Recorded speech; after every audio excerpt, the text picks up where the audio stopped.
There's a plethora of unanswered questions still since the fallout of cryptocurrency exchange company FTX.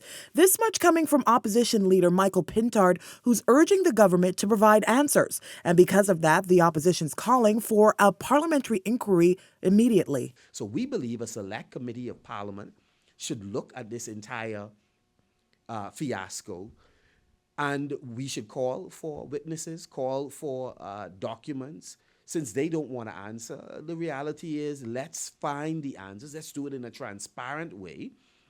It is our hope that there's nothing untoward done by any gatekeeper relative to this matter.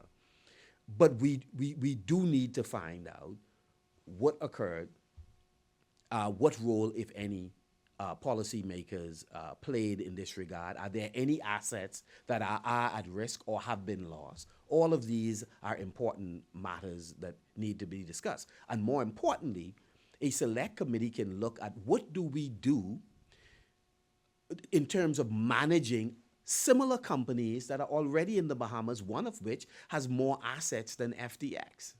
So all of these things are important. He's also asking for more clarity on the government's blue carbon initiative. You see, it was announced this past summer that the government intended to create a token based on carbon credit performance with FTX. So one can presume that the government was in the advanced stages of executing that arrangement and were only waiting to cut the ribbon, the proverbial ribbon. So we want to know, was any trust created and government assets placed in this trust? Was that then in turn put in the pot with FTX? How was that executed?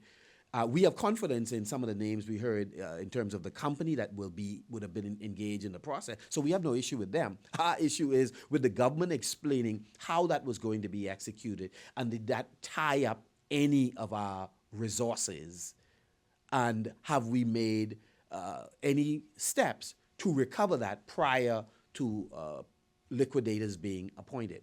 Pintard's also asking if any, quote, politically exposed person, meaning someone currently in frontline politics, someone who recently served in high office, or their close relatives received resources like donations from FTX before or after the elections.